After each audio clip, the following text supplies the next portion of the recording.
Bienvenidos a la Universidad Privada Telesub. Agradecemos al Canal T, Campus Virtual, profesionales y técnicos colaboradores que hacen posible llegar hacia todos ustedes a través de este medio.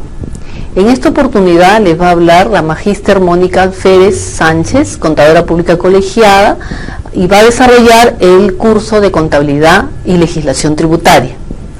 La unidad 1, el sistema tributario, tema 1, evolución histórica del tributo. La administración tributaria ha sido objeto de una serie de reformas.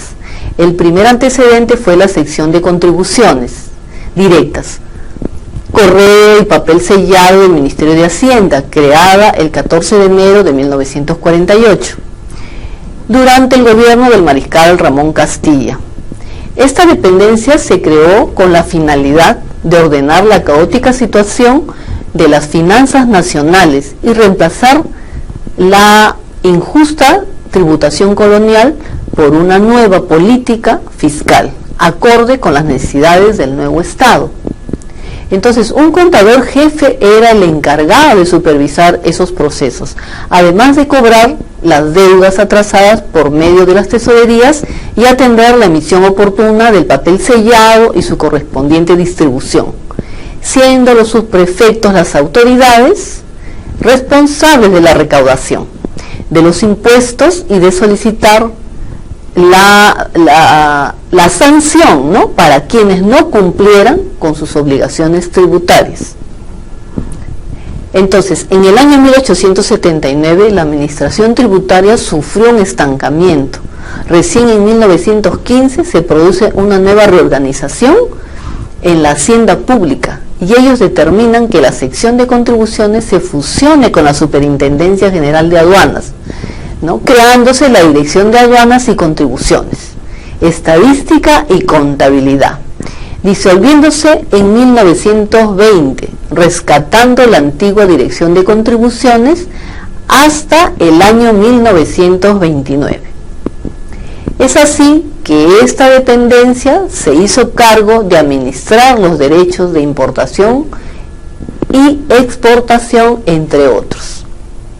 Entonces, al siguiente año, con la promulgación de la ley del impuesto a la renta, que le confería nuevas funciones a la Dirección de Contribuciones del Ministerio de Hacienda, se estableció al ente oficial encargado de efectuar el empadronamiento de los contribuyentes, ¿no? Entonces se recibían las declaraciones, se inspeccionaban los libros de contabilidad, se hacían las acotaciones, se resolvían los reclamos en primera instancia y se emitían recibos por los diferentes impuestos que se crearon. También se dispuso que ya no iba a ser todo centralizado, se dispuso la descentralización, normando que la Dirección de Contribuciones debiera tener oficinas departamentales y provinciales, ¿no?, en los lugares que determine el Poder Ejecutivo. Entonces, más tarde el organismo recaudador fue reemplazado por la Superintendencia General de Contribuciones, ¿no?, creándose un nuevo sistema impositivo basado en la obligatoriedad de la declaración jurada, la presentación de balances y las revisiones contables y auditorías, ¿no? Entonces, entre otros los cambios efectuados destaca pues la puesta en vigencia del Código Tributario. Por primera vez ya aparece la creación del Código Tributario, la creación de la Escuela de Capacitación para el Personal, así como la reorganización de la Biblioteca de Contribuciones, ¿no? Posteriormente seguimos avanzando en la historia, se cambia el sistema cedular por el impuesto único a la renta y se crea el impuesto al valor de la propiedad predial y el aplicable sobre el patrimonio accionariado, ¿no? Entonces, en este periodo se introduce además el uso de la libreta tributaria como documento de identificación del contribuyente y se crea el Registro Nacional del Contribuyente. Asimismo, se establece el procesamiento automático de datos. Años después, la Superintendencia Nacional de Contribuciones cambia su nombre por el Dirección General de Contribuciones del nuevo Ministerio de Economía y Finanzas. Anteriormente se denominaba Ministerio de Hacienda y Comercio, ¿no? Entonces, seguimos continuando, y en los años 80 ya la Dirección de Contribuciones sufrió un grave retroceso, reflejándose en la evasión tributaria. ¿Qué significa esto? Que aumenta la corrupción de sus funcionarios, la defraudación fiscal, el crecimiento de la economía informal y el aumento del contrabando. Es así que en el año 1988 la Dirección General de Contribuciones fue reemplazada por la Superintendencia Nacional de Administración Tributaria, o sea, la SUNAT. Se crea la SUNAT como una institución pública descentralizada, destacándose normas para mejorar los sistemas y procedimientos, pero sin lograr resultados esperados, ¿no? Entonces, otra de las reformas importantes fue la simplificación del sistema tributario nacional, el cual consta básicamente de dos tributos: el impuesto general a las ventas y el impuesto a la renta, ¿no? Hoy el conjunto de estos impuestos representan el 69% que se ha logrado ampliar la base tributaria, ¿no? El 69% de la recaudación nacional significa estos dos impuestos. Entonces, además que se ha logrado ampliar la base tributaria de contribuyentes que declaran y pagan sus obligaciones mediante la creación del RUT y el sistema del control de la recaudación tributaria. Esto es importantísimo, puesto que se tiene ya dos impuestos muy importantes, ¿no? También se creó la red bancaria y los sistemas comprobantes de pago. La red bancaria, ¿no? O sea, ya iba a ser todo a través de los bancos, y los sistemas de comprobantes de pago, de control, principalmente los contribuyentes, del control de pequeños y medianos contribuyentes. Entre las reformas más destacadas figuran también pues las actividades para formar conciencia tributaria, ¿no?, entre la población. Era muy necesario pues que la población tome conciencia de lo que significa una recaudación, lograr que el pueblo, ¿no?, tenga conciencia de tener una recaudación tributaria. Entonces, la introducción, el contenido en esta materia en los currículums de los escolares, en los colegios, en las campañas educativas y en el ámbito universitario y profesional era importante. Era la forma de que nosotros, ¿no?, nos formen la conciencia tributaria. Entonces, en este exitoso proceso de modernización emprendido por la SUNAT, comenzó a tener prestigio y reconocimiento al Estado peruano, y le ha valido, ¿no?, le ha validado ser considerado como un modelo de administración tributaria en América Latina, en toda América Latina, ¿no?, la SUNAT. Entonces, ahora vamos a tratar el concepto y definición del tributo. ¿Qué es el tributo? Son prestaciones pecuniarias y excepcionalmente en especies que, establecidas por ley, deben ser cumplidas por los deudores tributarios a favor de los entes públicos para el cumplimiento de sus fines, ¿no?, y que no constituyan sanción por un acto ilícito. Los tributos comprenden los impuestos, las contribuciones y las tasas, ¿no? Ahora, ¿qué es impuesto?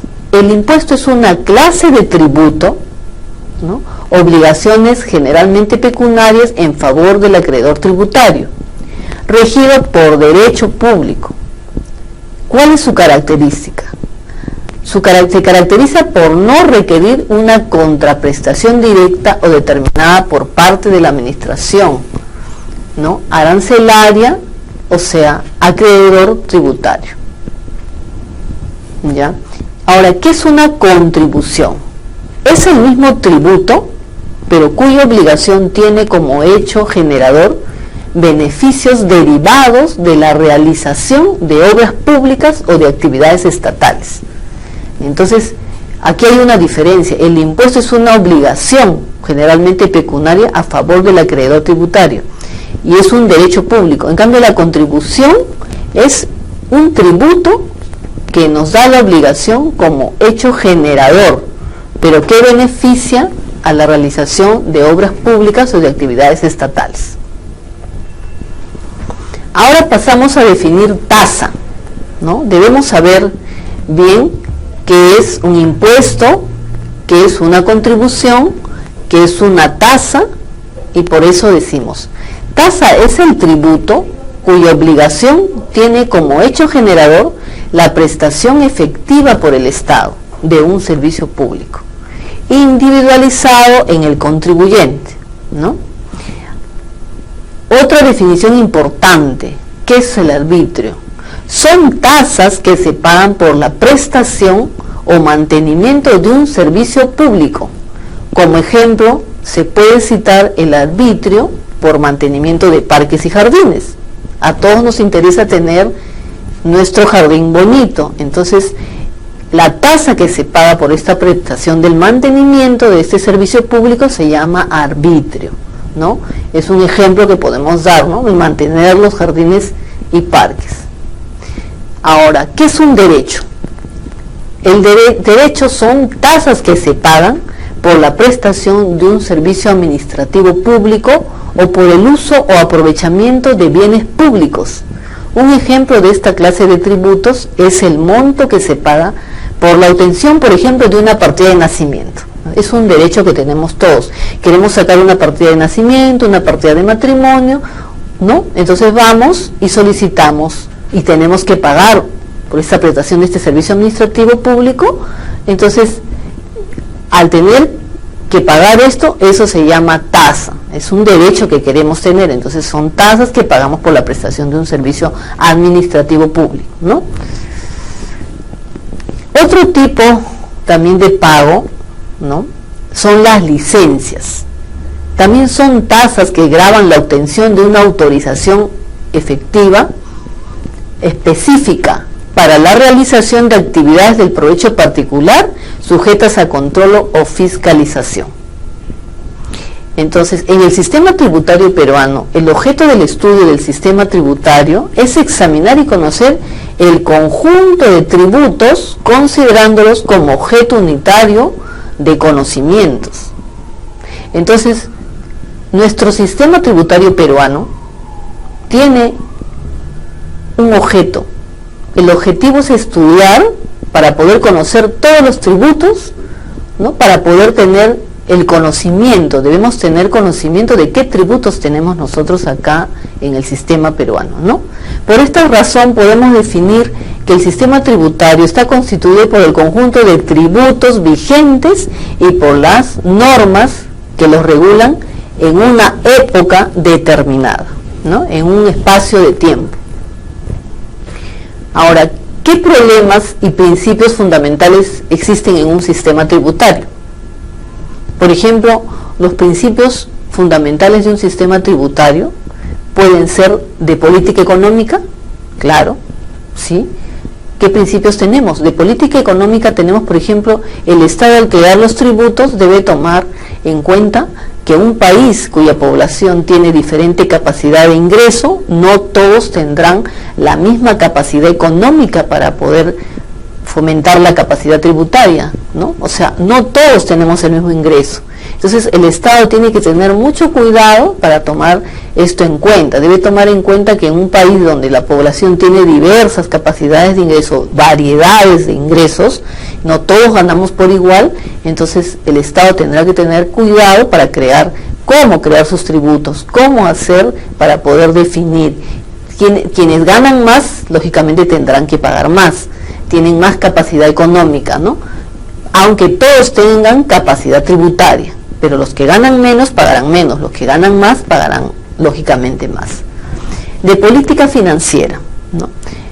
Financieramente el sistema tributario debe ser administrativamente manejable, ¿no? Y para esto debemos lograr que sea lo más simple, ¿no? O sea, no debemos tener un sistema tributario complicado, definitivamente tenemos que tener un sistema tributario que debe ser administrativamente manejable, y para eso se debe ser lo más simple, lo más comprensible, haciendo que el contribuyente sepa de qué manera sencilla, cómo y cuánto debe pagar. O sea, que los tributos tendrán que ser simples para facilidad del contribuyente y para el control y fiscalización por parte de la administración tributaria, ¿no? Este es darle facilidad al contribuyente y también facilidad para que sea controlado, ¿ya? De administración fiscal. ¿Por qué existe el tributo? La razón de la existencia de los tributos es proporcionar ingresos al Estado.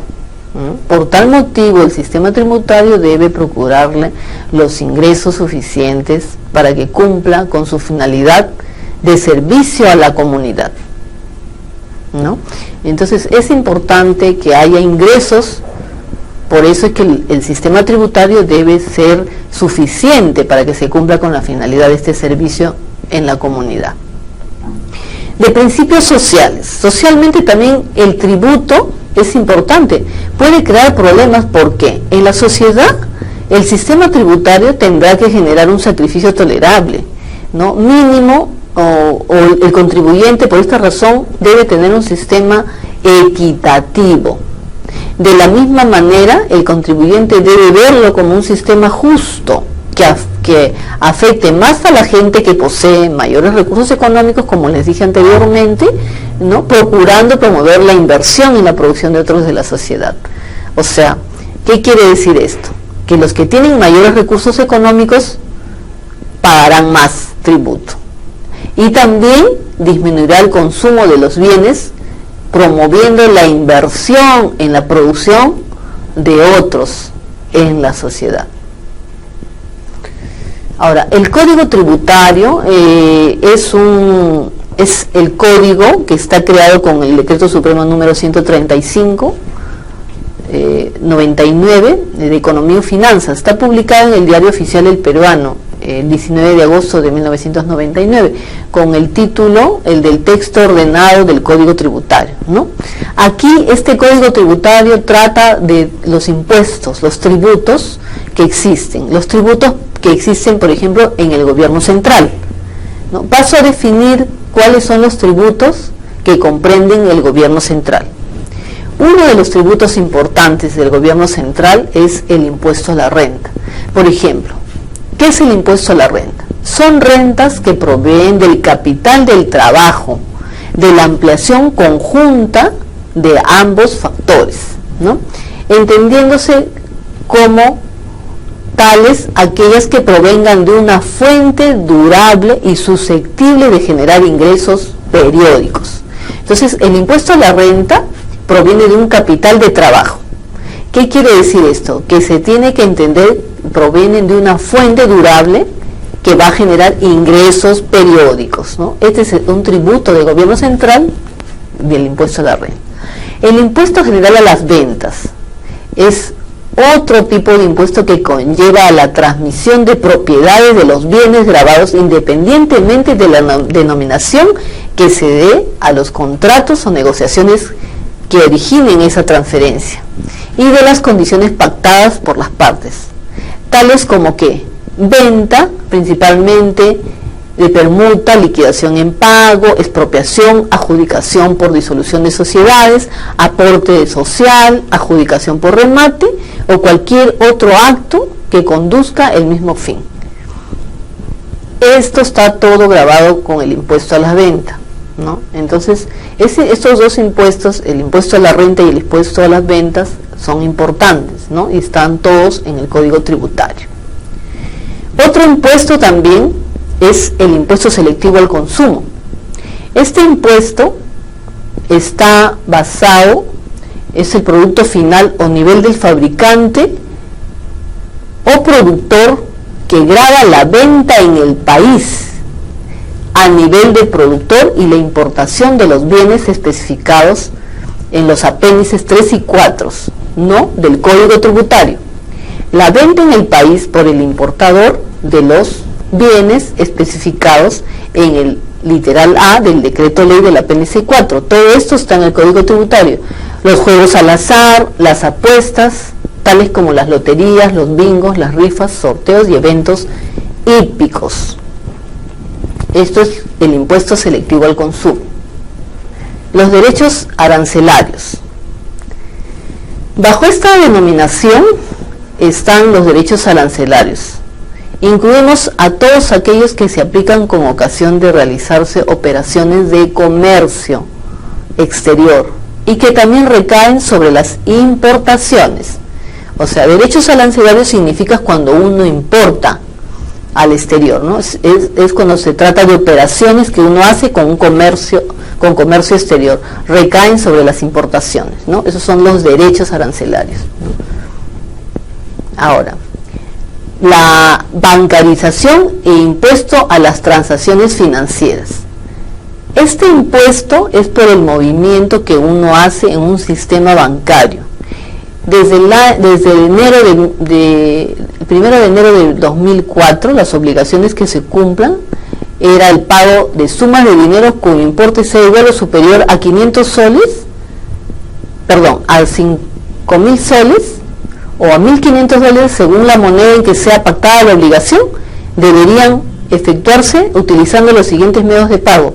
Entonces, ¿qué significaba esto? Que las empresas tenían ya en un sistema financiero, cuando se cancelen mediante pagos parciales menores o dichos montos, como son depósitos en cuenta, giros, transferencias de fondos, órdenes de pago, créditos expendidos en el país, cheques con las cláusulas de no negociables, intransferibles, no a la orden u otro equivalente.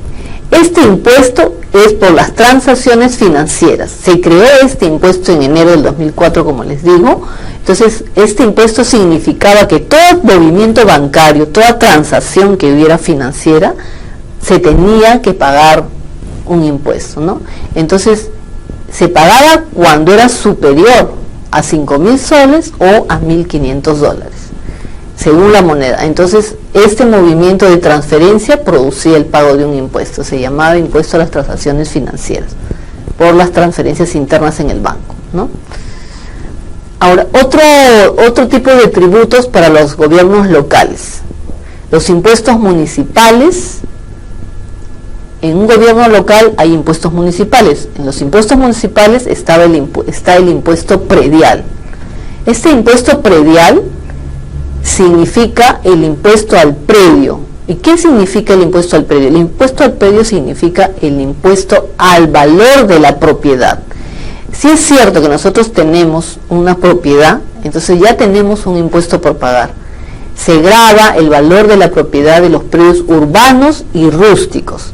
El derecho de tener propiedad nos da la obligación periódica de gravar el valor de la propiedad. O sea, tenemos obligación de pagar un impuesto. Por eso se llama impuesto predial. Entonces se consideran predios a los terrenos, incluyendo los terrenos ganados al mar, a los ríos y otros espejos, ¿no?, de agua, así como las edificaciones e instalaciones fijas y permanentes que constituyan partes integrantes del mismo que no puedan ser separados sin alterar, deteriorar o destruir la edificación, ¿no? Por estas propiedades que tenemos de los predios urbanos o rústicos se considera el pago del impuesto predial, ¿no?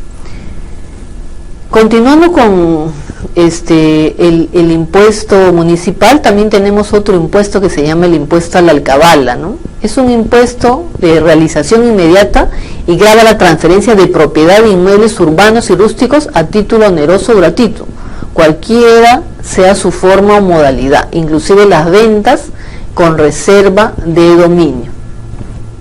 Esto es el impuesto a la alcabala. Ahora, hablamos también que existe otro impuesto, el impuesto al patrimonio vehicular.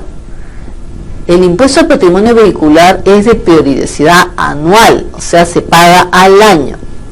Grava la propiedad de nuestros vehículos. Cuando nosotros tenemos un vehículo de nuestra propiedad, tenemos obligación de pagar este impuesto, que se llama el patrimonio vehicular, ¿no?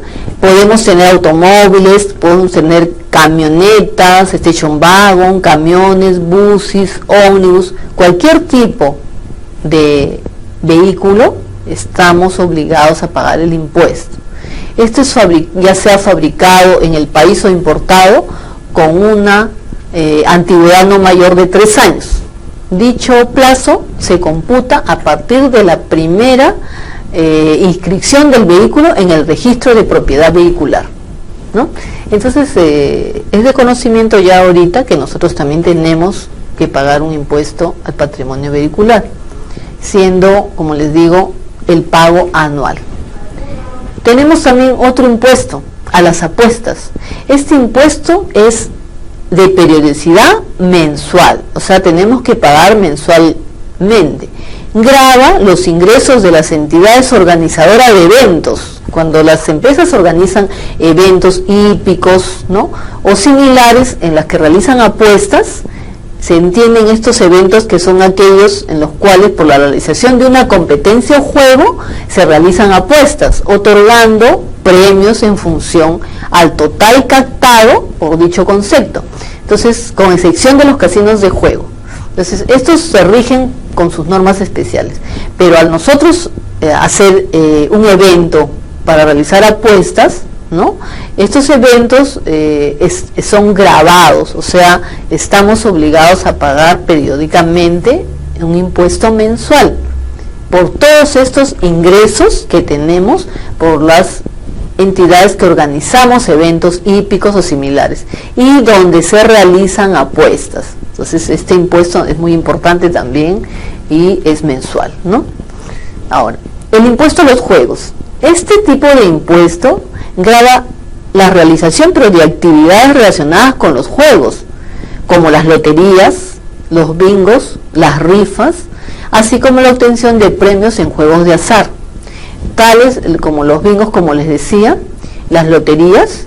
Estos impuestos se aplican a las actividades gravadas con el impuesto a las apuestas. Otro impuesto también que es así similar es impuesto a los espectáculos públicos. Este impuesto grava el monto que se abona por los ingresos a los espectáculos públicos, no deportivos en locales o parques cerrados, sino con excepción de los espectáculos en vivo de teatro, zarzuela, concierto de música y clásica, ¿no? Entonces, este impuesto grava el monto que se abona por concepto de ingreso a los espectáculos públicos, ya, pero con excepción de espectáculos en vivo, de la ópera, conciertos, ballet, circo, folclore, calificados por el Instituto Nacional de Cultura. También tenemos otro impuesto que es a los casinos y tragamonedas. Este impuesto a los juegos de casinos y máquinas o tragamonedas grava las actividades de explotación de estos juegos y es de periodicidad mensual, se paga mensualmente. Un impuesto de tributos nacionales. Tributos nacionales, aquí llamamos tributos nacionales. Dentro de los tributos nacionales está el impuesto de promoción municipal. Grava las operaciones afectas con el impuesto general a las ventas y se rigen por las normas aplicadas a dicho impuesto. El impuesto al rodaje. El impuesto al rodaje, ¿qué es? Es un impuesto al consumo específico que grava la venta en el país a nivel del productor y la importación de gasolina.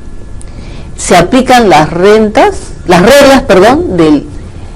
del ISC, ¿en qué? Cuando a la definición de estos sujetos del impuesto y la oportunidad en la cual el impuesto incide en el consumidor. Entonces se aplican las reglas con el impuesto del insumo, del impuesto selectivo al consumo. O sea, cuando los sujetos del impuesto y la oportunidad en la cual el impuesto incide en el consumidor. O sea, cuando hay consumo, ¿no? Y es también por la importación de la gasolina. Impuesto a las embarcaciones de recreo. En este impuesto, ¿qué grava? Grava la propiedad o posesión de embarcaciones de recreo o similares. Aquellos que tenemos como propiedad una embarcación, ¿no? Tenemos como posesión una embarcación de recreo, ¿no? Y tiene esta embarcación tiene propulsión a motor o a veta, ¿no? Debidamente registrada con un certificado de matrícula ¿no? Correspondiente a la embarcación deportiva de recreo. O sea, cuando tienes registrado que es de nosotros, tenemos la obligación de pagar este impuesto, ¿no? Conforme al reglamento de capitanías y actividades marítimas, fluviales y lacustres. La participación del 2% de la renta de aduanas. El 2% de las rentas recaudadas por cada una de las aduanas marítimas, aéreas, postales, fluviales, lacustres y terrestres ubicadas en las provincias distintas a la constitucional del Callao, constituyen ingresos propios de los consejos provinciales y distritales en cuya jurisdicción funcionan dichas aduanas, ¿no? Entonces también hay una participación de este 2% de la renta de aduana, ¿no? Por cada una de estas aduanas, marítima, aérea, postales fluviales, lacustres y terrestres ubicadas en las provincias distintas de la constitucional del Callao, a la provincia constitucional del Callao, también constituyen ingresos propios de los consejos provinciales y distritales. Tasas y contribuciones municipales. Las tasas municipales son tributos cuyo hecho generador de la obligación tributaria radica en la prestación electiva, ¿no? O sea, estas tasas municipales son tributos cuyo hecho generador de la obligación tributaria radica en la prestación efectiva por la municipalidad de un servicio público o administrativo, reservado a las municipalidades de acuerdo con la Ley Orgánica de Municipalidades. Los arbitrios por servicios públicos. ¿A qué llamamos arbitrios? Los arbitrios se pagan por la prestación o mantenimiento de un servicio público individualizado en el contribuyente, ¿no?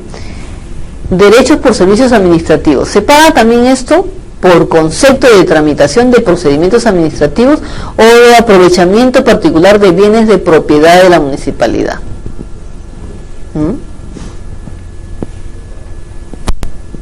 Por licencia de funcionamiento. Nosotros cuando abrimos un local para tener, por ejemplo, una tienda, tenemos que tener una licencia de funcionamiento. Esta licencia de funcionamiento es pagado por única vez por el contribuyente cuando va a empezar a operar con su establecimiento industrial. O sea, va a aperturar su local y va a tener como principal importancia, él quiere abrir pues un establecimiento para hacer un establecimiento comercial. Entonces, ¿qué hace? Él pide una licencia de funcionamiento a la municipalidad y por única vez el contribuyente va a pagar, ¿no? Debe tenerse presente que no deben confundirse la tasa por la apertura de funcionamiento, sino la autorización misma y la tasa por trámite de licencia de funcionamiento, que hace alusión al servicio del trámite documentario, ¿no? Este se paga independientemente de la concesión o la licencia respectiva. Entonces, es importante que para abrir un establecimiento comercial tenemos que tener una licencia de funcionamiento y el contribuyente tiene que pagar, ¿no? Para poder operar en esta apertura de este establecimiento.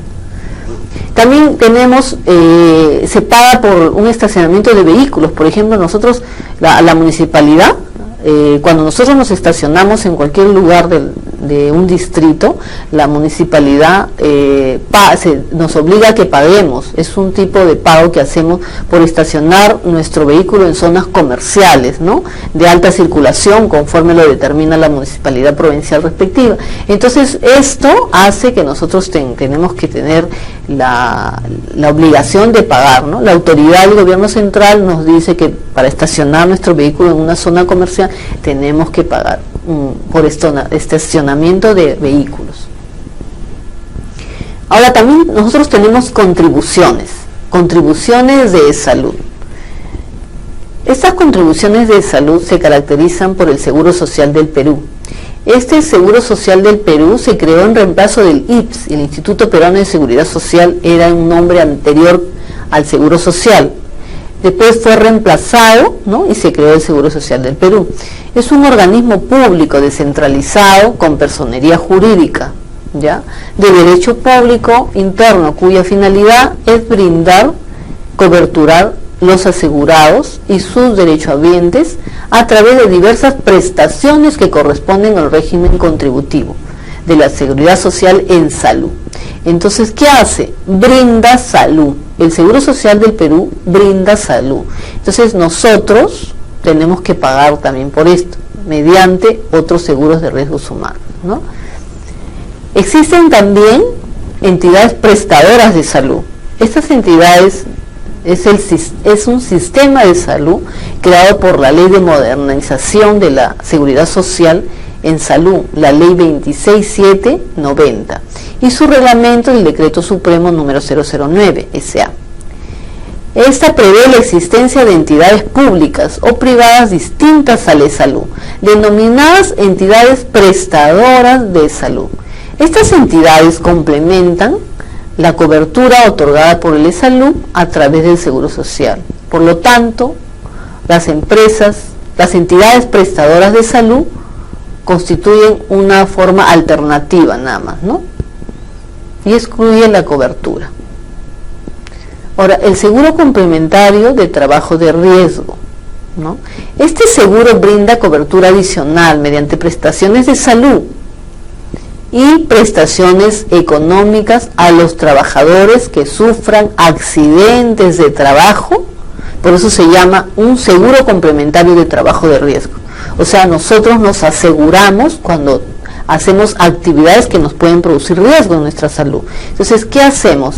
Este seguro brinda una cobertura adicional, aparte del seguro social, ¿no?, del que antes les hablé, del Seguro Social del Perú, de las entidades prestadoras de salud, tenemos el seguro complementario de trabajo de riesgo. Entonces, este seguro brinda adicionalmente cobertura, que presta salud, prestaciones de salud y prestaciones económicas a los trabajadores que sufren accidentes en el trabajo o enfermedades profesionales en el ejercicio de sus actividades económicas consideradas de alto riesgo. Por eso es importante que ellos deban tener pues este seguro, ¿no? Porque su tipo de actividades con riesgo, pues, ¿no? El Sistema Nacional de Pensiones. El Sistema Nacional de Pensiones es sustituto de los sistemas de pensiones de las cajas de pensiones. Anteriormente pues existía el sistema de pensiones de las cajas de pensiones de la Caja Nacional de Seguridad Social, del Seguro Social del Empleado y del Fondo de Jubilación. Ahora el Sistema Nacional de Pensiones, ¿no?, se creó para corregir deficiencias en las prestaciones y para lograr que el financiamiento de los distintos regímenes de pensiones brinden una protección más amplia, ¿no?, y adecuada de los trabajadores. Entonces, posibilitando con esto la incorporación al sistema de los trabajadores independientes, ¿no? Entonces, a partir del 1 de junio de 1994, la Oficina de Normalización Previsional tiene como función administrar el Sistema Nacional de Pensiones y el Fondo de Pensiones. El sistema privado de pensiones, que se llaman las AFP actualmente, se encuentra regulado por el Decreto Supremo 054/97 de Economía y Finanzas. En el tubo de la ley del Sistema Privado de Administración de Fondos de Pensiones, ¿no?, su reglamento y demás normas complementarias. Es un régimen previsional a cargo de las administradoras de fondos de pensiones, o sea, las AFP, las que llamamos normalmente las AFP, ¿no? Este régimen son quienes se encargan de administrar los aportes de sus afiliados bajo la modalidad de cuentas de capitalización individual, ¿no? O sea, como para otorgar las pensiones en jubilación, invalidez o sobrevivencia, ¿no? Entonces, el régimen privado de pensiones son aportaciones también, ¿no?, o descuentos que se hacen a los trabajadores, que son aportes que se administran bajo cuentas para capitalizarlo individualmente. Pero ¿para qué va a servir esto? Para cuando son previsiones para la jubilación, cuando una persona ya está mayor y se jubila, o para cuando una persona tiene invalidez o sobrevivencia, o sea, quiere decir a los hijos, ¿no?, de los hijos de los hijos. También existe el Sistema Nacional un Sistema Nacional de Adiestramiento Técnico Industrial que se llama el SENATI, ¿no? Otra contribución al Servicio Nacional de Capacitación para la Industria de la Construcción, que es la SENCICO, ¿no? Están obligadas a este aporte las personas naturales y jurídicas que constituyan, ¿no?, que construyan para o parte dentro de las actividades comprendidas en la gran división de la clasificación industrial internacional, ¿no?, uniforme de las Naciones Unidas, tales como empresas constructoras, contratistas, arquitectos, ingenieros y maestros de obras, ¿no? Estas personas están obligadas a aportar, son personas naturales que construyen, ¿no?, para terceros. O sea, su actividad es construir, hacer obras de construcción para terceros. Entonces ellos tienen que hacer este tipo de contribución, tienen obligación de aportar esta contribución, ¿no? Y quienes están quienes están obligadas, están pues las empresas constructoras, los contratistas, los arquitectos, los ingenieros y los maestros de obras, porque generalmente ellos son quienes construyen, pues, ¿no? Existe también un Comité Nacional de Administración del Fondo para la Construcción de Viviendas y Centros Recreacionales para los Trabajadores de Construcción Civil, que se llama el CONAFOBICER. Este comité de administración de este fondo tiene la finalidad de administrar y controlar el fondo para la construcción de viviendas, ¿no?, de centros recreacionales para los trabajadores dedicados a la actividad de construcción. O sea, este comité se dedica a administrar un fondo que es para todos los trabajadores que se han dedicado a la construcción de viviendas. Entonces ellos aportan y este fondo es administrado por este Comité Nacional de Administración del Fondo para la Construcción de Viviendas, ¿no?, y centros recreacionales. Entonces solamente es para aquellos trabajadores que están dedicados a la construcción, ¿no? Sirve para que ellos hagan sus viviendas. Este fondo entonces también lo administra este Comité Nacional. Es todo.